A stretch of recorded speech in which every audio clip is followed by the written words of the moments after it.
Good morning everyone. कैसे हैं आप सभी? आई होप आप सभी बहुत अच्छे होंगे फ्रेंड्स। तो आज है 27 दिसंबर और आज के इस सेशन में 27 दिसंबर से बनने वाले सभी महत्वपूर्ण क्वेश्चंस के बारे में डिस्कस करेंगे। अगर आप किसी भी एग्जाम की तैयारी कर रहे हैं तो ये क्लास आप सभी के लिए बहुत ही महत्वपूर्ण रहने वाली है। तो एक बार आप सभी क्लास को शेयर कर देंगे। क्लास स्टार्ट करने से पहले आप सभी के लिए एक सवाल है जिसका आंसर आपको देना है कमेंट्स बॉक्स में। निम्न में से किसे वर्ष 2022 का एकलव्य पुरस्कार मिला है? उन्नति हुड्डा, लक्ष्य सेन, स्वाति सिंह या फिर दीपा मलिक? इस सवाल का आंसर आपको मिलेगा क्लास के लास्ट में। तो चलिए इस सेशन को स्टार्ट करते हैं। डिस्कस करेंगे फर्स्ट क्वेश्चन। लोसर फेस्टिवल कहाँ पर मनाया गया है फ्रेंड्स? तो ये जो लोसर फेस्टिवल है ना, इसका आयोजन किया जाता है लद्दाख में। कहाँ पर ये फेस्टिवल मनाते हैं फ्रेंड्स? तो आप सभी को याद रखना है, लोसर का जो आयोजन है ये आपका लद्दाख में किया जाता है। अन्य ऑप्शंस के बारे में आप याद रखेंगे, जैसे कि जम्मू कश्मीर से आपको याद रखना है हैरत। हैरत जो फेस्टिवल है इसका आयोजन जम्मू कश्मीर में होता है। साथ ही में याद रखेंगे लेवेंडर फेस्टिवल।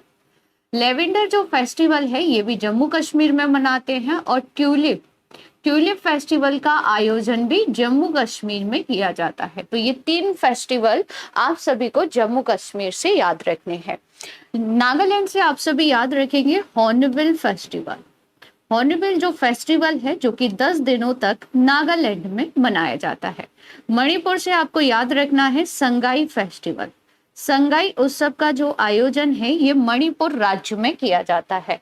अब आप मुझे कमेंट्स करके बताएंगे कि जो बोनालू उत्सव है, बोनालू उत्सव का आयोजन किस राज्य या केंद्र शासित प्रदेश में किया जाता है? इसका आंसर आप सभी को देना है कमेंट्स बॉक्स में। तो चलिए आगे बढ़ते हैं, डिस्कस करेंगे कुछ एक्स्ट्रा फैक्ट, जैसे कि लद्दाख में लोसर के अलावा और कौन कौन से फेस्टिवल का आयोजन किया जाता है। तो फ्रेंड्स याद रखेंगे, सिंधु दर्शन जो उत्सव है ये भी लद्दाख में मनाते हैं। और कब? जून के महीने में। हार्वेस्ट लद्दाख फेस्टिवल, इसका आयोजन लद्दाख में सितंबर के महीने में किया जाता है।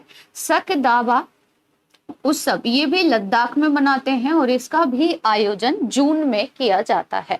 तो ये कुछ एक्स्ट्रा फैक्ट हैं लद्दाख से संबंधित जिनके बारे में आपको याद रखना है। अब मैप में देखेंगे कि आखिर लद्दाख कहाँ है। तो फ्रेंड्स यहाँ पर आप देख सकते हैं ये है लद्दाख। लद्दाख की राजधानी क्या है? तो लद्दाख की राजधानी है लेह। लद्दाख से आपको क्या क्या याद रखना है? काराकोरम। काराकोरम जो दर्रा है ये कहाँ पर है? तो ये लद्दाख में आता है फ्रेंड्स, याद रखेंगे आप सभी। साथ ही में यहाँ पर एक स्थान देखेंगे आप, कारगिल। कारगिल भी कहाँ पर आता है? तो कारगिल भी आता है आपका लद्दाख वाले क्षेत्र में, है ना। तो ये पॉइंट आप याद रखेंगे। अब आप मुझे बताएंगे कि जो कारगिल दिवस है इसका आयोजन कब किया जाता है, यानी कि जो कारगिल दिवस है ये कब मनाया जाता है? इसका आंसर आपको देना है कमेंट्स बॉक्स में। आगे डिस्कस करेंगे। तो देखिए, भारत का सबसे बड़ा जो नेशनल पार्क है जिसे हम हेमिस नेशनल पार्क के नाम से जानते हैं, और ये कहाँ पर आता है? तो ये आता है लद्दाख वाले क्षेत्र में, ठीक है।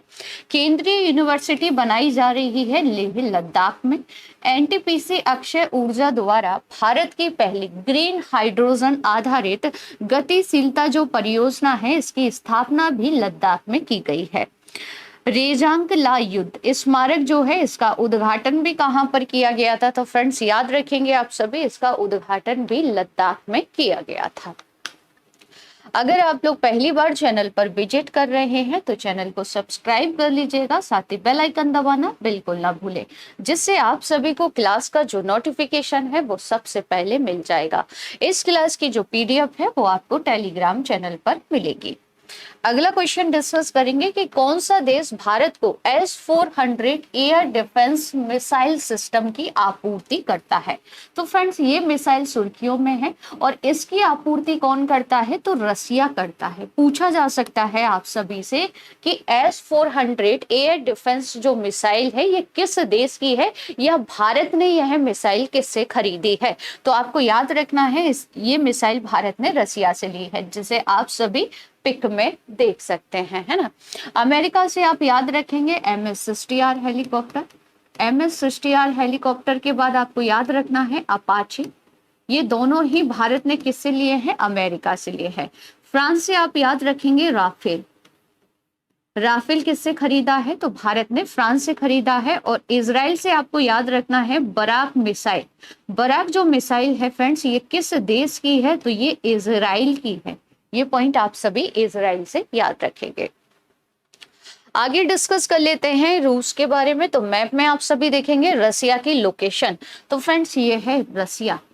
रसिया की राजधानी क्या है? तो रसिया की राजधानी है मॉस्को। रसिया की मुद्रा क्या है? तो रसिया की मुद्रा है रूबल। रसिया के वर्तमान में प्रेसिडेंट कौन है? तो इनका नाम है व्लादिमीर पुतिन।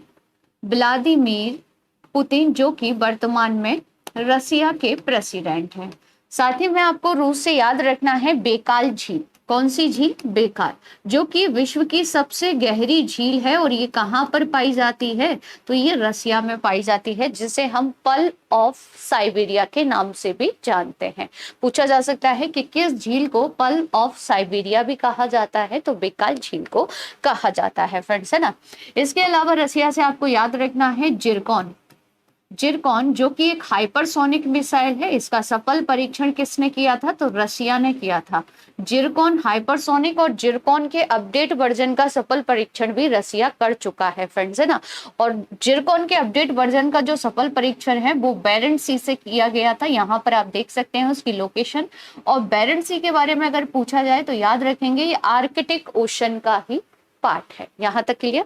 तो ये कुछ एक्स्ट्रा फैक्ट है जो रसिया से संबंधित आपको याद रखने हैं।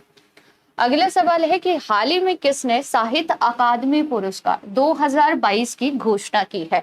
तो फ्रेंड्स साहित्य अकादमी जो पुरस्कार हैं ये एग्जाम के दृष्टि से बहुत महत्वपूर्ण है। खासकर हिंदी और अंग्रेजी का किसे दिया गया ये आपको याद रखना है।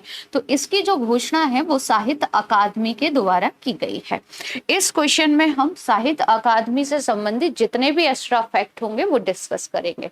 तो देखिए यह पुरस्कार 11 मार्च 2023 को नई दिल्ली स्थित कमानी सभागृह में वितरित किए जाएंगे। यानी कि 11 मार्च 2023 को साहित्य अकादमी द्वारा यह पुरस्कार दिए जाएंगे। फ्रेंड्स हिंदी का आपको याद रखना है कि वर्ष 2022 का जो हिंदी का साहित्य पुरस्कार है ये बद्री नारायण को दिया जाएगा। किसे दिया जाएगा? बद्री नारायण को। जबकि अंग्रेजी का दिया जाएगा अनुराधा रॉय को। और उर्दू के लिए दिया जाएगा अनीस अशफाक को। दो आपको खासकर याद रखना है, एक हिंदी का और दूसरा अंग्रेजी का, ये किसे दिया जा रहा है। अब डिस्कस कर लेते हैं इसी पुरस्कार के बारे में। तो देखिए साहित्य अकादमी पुरस्कार वर्ष 1954 में स्थापित एक साहित्यिक सम्मान है। यह पुरस्कार साहित्य अकादमी यानी कि नेशनल अकादमी ऑफ लेटर्स द्वारा प्रति वर्ष दिए जाते हैं। अकादमी द्वारा प्रत्येक वर्ष अपने द्वारा मान्यता प्रदत्त 24 भाषाओं में साहित्यिक कृतियों के साथ इन्हीं भाषाओं में परस्पर साहित्यिक अनुवाद के लिए यह पुरस्कार दिए जाते हैं। पूछा जा सकता है कि जो साहित्य पुरस्कार है ये कितनी भाषाओं को दिया जाता है? तो फ्रेंड्स याद रखेंगे 24 भाषाओं में यह पुरस्कार दिया जाता है। और फ्रेंड्स जो साहित्य अकादमी पुरस्कार है ये ज्ञानपीठ पुरस्कार के बाद भारत सरकार द्वारा प्रदान किया जाने वाला दूसरा सबसे बड़ा साहित्यिक सम्मान है। पहला साहित्यिक सम्मान कौन सा है? तो ज्ञानपीठ पुरस्कार है ना। और दूसरे स्थान पर आता है साहित्य अकादमी द्वारा जो पुरस्कार दिया जाता है जिसे हम साहित्य पुरस्कार के नाम से जानते हैं। कितनी भाषाओं में दिया जाता है? तो अभी डिस्कस कर चुके हैं 24 भाषाएं। अब 24 में से 22 तो जो हमारे संविधान में बताई गई हैं 8वीं अनुसूची में 22 भाषाएं प्लस 2 भाषाएं आपको याद रखनी है, अंग्रेजी और राजस्थानी में यह पुरस्कार दिया जाता है प्रतिवर्ष। ठीक है। तो देखिए भारतीय संविधान की 8वीं अनुसूची किससे संबंधित है फ्रेंड्स? तो ये भारतीय भाषाओं से संबंधित है जिसमें 22 भाषाएं शामिल है। कितनी भाषाएं वर्तमान में 8वीं अनुसूची में शामिल हैं? तो याद रखेंगे 22 हैं। अगर मैं आपसे पूछूं कि मूल संविधान में कितनी भाषाएं 8वीं अनुसूची में शामिल थी? तो याद रखेंगे 14 भाषाएं थी। ठीक है। बाद में 8 अन्य भाषाओं को 8वीं अनुसूची में जोड़ा गया था। इस सूची में सिंधी भाषा को 1967 में संविधान के 21वें संवैधानिक संशोधन द्वारा जोड़ा गया। कोंकणी, मणिपुरी तथा नेपाली भाषा को वर्ष 1992 में 71वें संविधान संशोधन के द्वारा 8वीं अनुसूची में जोड़ा गया था। बोडो, डोंगरी, मैथिली और संताली भाषा को वर्ष 2003 में संविधान के 92वें संविधान संशोधन अधिनियम के द्वारा सूची में जोड़ा गया। तो कुल कितनी भाषाओं में दिया जाता है फ्रेंड्स? तो 22 भाषाएं जो हमारे संविधान में है, और दूसरी आप याद रखेंगे एक अंग्रेजी और दूसरी आपको याद रखनी है राजस्थानी भाषा। तो कुल 24 भाषाओं में यह पुरस्कार दिया जाता है। 2021 का अगर आपसे पूछ ले कि 2021 में हिंदी का जो साहित्य पुरस्कार है ये किसे दिया गया था, तो दया प्रकाश सिन्हा को दिया गया था। किसे? दया प्रकाश सिन्हा को। और अंग्रेजी में नमिता गोखले को दिया गया था। तो 2021 और 2022 दोनों ही आपको याद रखने हैं। बढ़ते हैं अगले सवाल की ओर। खबरों में रही पहले बैलिस्टिक मिसाइल का निर्माण कौन करता है? तो फ्रेंड्स ये जो मिसाइल है ना, पहले बैलिस्टिक मिसाइल, इसका निर्माण डीआरडीओ करता है। कौन बनाता है इस मिसाइल को? तो डीआरडीओ के द्वारा बनाया जाता है। डीआरडीओ के बारे में याद रखेंगे कि डीआरडीओ की जो स्थापना है वो 1958 में की गई थी। डीआरडीओ के वर्तमान में प्रमुख समीर कामत हैं। कौन है फ्रेंड्स? समीर कामत, ये नाम याद रखेंगे। इनकी नियुक्ति हाल ही में की गई है। साथ ही में याद रखेंगे कि डीआरडीओ का जो हेडक्वार्टर यानी कि मुख्यालय है वो नई दिल्ली में है। तो पूछा जा सकता है इस मिसाइल के बारे में कि इस मिसाइल का जो निर्माण है वो कौन करता है? डीआरडीओ करता है। डिस्कस कर लेते हैं इस मिसाइल के बारे में कि आखिर ये सुर्खियों में क्यों है। तो देखिए, केंद्रीय रक्षा मंत्रालय ने 25 दिसंबर 2022 को चीन पाकिस्तान सीमाओं पर तैनात की जाने वाली लगभग 120 पहले बैलिस्टिक मिसाइलों को खरीदने के प्रस्ताव को मंजूरी दे दी है। फ्रेंड्स ये मिसाइलें खरीदने के बाद कहां पर तैनात की जाएंगी? तो चीन और पाकिस्तान से जो भारत की सीमा लगती है वहां पर इन मिसाइलों को तैनात किया जाएगा। चीन से जो भारत की सीमा लगती है इसे हम मैकमोहन लाइन के नाम से जानते हैं, और जबकि जो पाकिस्तान से भारत की सीमा लगती है इसे हम रेड क्लिफ लाइन के नाम से जानते हैं। अब आप मुझे कमेंट्स करके बताएंगे कि भारत के कितने राज्य और केंद्र शासित प्रदेश पाकिस्तान के साथ सीमा बनाते हैं। इस मिसाइल को पहले भारतीय वायुसेना और फिर भारतीय सेना में शामिल किया जाएगा। पहले बैलिस्टिक मिसाइल युद्ध के उपयोग के लिए रक्षा अनुसंधान और विकास संगठन द्वारा विकसित की जाने वाली सतह से सतह में मार करने वाली मिसाइल है। ये पॉइंट भी याद रखेंगे, पूछा जा सकता है कि ये जो मिसाइल है ये कैसी है, तो ये सतह से सतह पर मार करने वाली मिसाइल है। आगे डिस्कस करेंगे। तो फ्रेंड्स पहले मिसाइल तरल ईंधन वाली पृथ्वी फर्स्ट मिसाइलों की जगह लेंगी, जो कि पहले से ही तैनात है, इनकी ये जगह लेंगी, है ना। आगे डिस्कस कर लेते हैं कुछ एक्स्ट्रा फैक्ट, जैसे कि एकीकृत निर्देशित मिसाइल विकास कार्यक्रम। इसकी जो शुरुआत हुई थी वो कब हुई थी? 26 जुलाई 1983। और ये कब तक चला था? तो 2008 तक यह मिसाइल कार्यक्रम चला था। फ्रेंड्स इसका जो उद्देश्य था वो मिसाइल प्रौद्योगिकी के क्षेत्र में आत्मनिर्भरता हासिल करना था। और इसके तहत कुल 5 मिसाइलें विकसित की गई थी, जिसमें पृथ्वी, अग्नि, त्रिशूल, आकाश और नाग मिसाइल शामिल है। अगर आपसे पूछा जाए कि पृथ्वी कैसी मिसाइल है, तो याद रखेंगे सतह से सतह पर मार करने में सक्षम कम दूरी वाली बैलिस्टिक मिसाइल है। अग्नि सतह से सतह पर मार करने में सक्षम मध्यम दूरी वाली बैलिस्टिक मिसाइल है। त्रिशूल सतह से आकाश में मार करने में सक्षम कम दूरी वाली मिसाइल है। आकाश सतह से आकाश में मार करने में सक्षम मध्यम दूरी वाली मिसाइल है। और नाग कैसी मिसाइल है? तो ये तीसरी पीढ़ी की टैंक भेदी मिसाइल है। तो ये 5 मिसाइलें आपको याद रखनी है। अगला सवाल है कि भारत का पहला पूर्ण पुस्तकालय निर्वाचन क्षेत्र कौन सा बन गया है? तो फ्रेंड्स पूर्ण पुस्तकालय निर्वाचन जो क्षेत्र बना है ये बना है धर्मदम। अब ये कहां पर आता है? तो पूछा जा सकता है फ्रेंड्स, ये आता है केरल राज्य में। कहां पर आता है? तो याद रखेंगे ये केरल राज्य में आता है। 3 अन्य ऑप्शंस के बारे में भी डिस्कस कर लेते हैं। तो काजा कहां पर आता है? काजा आता है गुजरात में। और नैनो यूरिया जो लिक्विड प्लांट है ये काजा में लगाया गया है। बुरहानपुर जो कि मध्य प्रदेश में आता है, और ये हर घर जल वाला पहला जिला बना है। मोडेरा याद रखेंगे ये गुजरात में आता है, और मोडेरा पूरी तरह से सौर ऊर्जा वाला गांव बन गया है, सौर ऊर्जा वाला। ठीक है, तो ये चारों ही ऑप्शंस आपको याद रखने हैं। अगला सवाल देखेंगे कि किस देश के पूर्व राष्ट्रपति अब्दुल्ला यामीन को मनी लॉन्ड्रिंग और रिश्वतखोरी के आरोप में 11 साल की जेल की सजा मिली है। तो फ्रेंड्स ये कहाँ के प्रेसिडेंट थे? तो ये थे मालदीव के पूर्व प्रेसिडेंट, यानी कि मालदीव के ये पूर्व राष्ट्रपति थे जिन्हें 11 साल की सजा सुनाई गई है। अब डिस्कस करेंगे मालदीव के बारे में। तो फ्रेंड्स मालदीव की राजधानी माले है। मालदीव की मुद्रा को मालदीवियाई रुपया कहा जाता है। मालदीव के वर्तमान में प्रेसिडेंट कौन है? तो इनका नाम है इब्राहिम मोहम्मद सोलेह। भारत को मालदीव से कौन सा चैनल अलग करता है? तो ये पॉइंट आप याद रखेंगे, 8 डिग्री चैनल। 8 डिग्री जो चैनल है ये कहाँ पर स्थित है? तो मालदीव और मिनिकॉय के बीच में स्थित है। मैप में आप सभी मालदीव की लोकेशन देखेंगे फ्रेंड्स, ये है लक्षद्वीप और लक्षद्वीप के जस्ट नीचे आपको देखने को मिलेगा मालदीव, ये है मालदीव। अगला सवाल है कि इंटरनेशनल स्पेस रजिस्ट्री ने किसके नाम पर एक तारे का नामांकन किया है?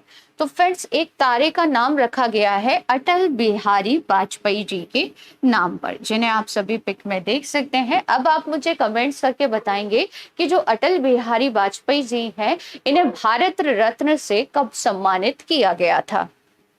नेक्स्ट क्वेश्चन है कि किस संस्थान ने सरकारी क्षेत्र में डेटा सिक्योरिटी के लिए best security practice in government sector award जीता है? तो फ्रेंड्स ये जो अवार्ड है ना, ये UIDAI को दिया गया है। आइए डिस्कस कर लेते हैं इस अवार्ड के बारे में। तो देखिए, unique identification authority of India, जिसे हम UIDAI कहते हैं, ठीक है, को हाल ही में सरकारी क्षेत्र में सर्वोत्तम कार्य प्रणाली के लिए बेस्ट डेटा सिक्योरिटी अवार्ड से सम्मानित किया गया है। फ्रेंड्स यह जो अवार्ड है UIDAI को data security council of India द्वारा दिया गया है, ठीक है। और फ्रेंड्स इस अवार्ड को best security practice in government sector award के नाम से भी जाना जाता है। आगे डिस्कस कर लेते हैं। तो देखिए, डेटा सिक्योरिटी काउंसिल द्वारा इंडिया भारत में डेटा सुरक्षा पर एक प्रमुख उद्योग निकाय है, जिसकी स्थापना नेस्कॉम द्वारा अगस्त 2008 में की गई थी।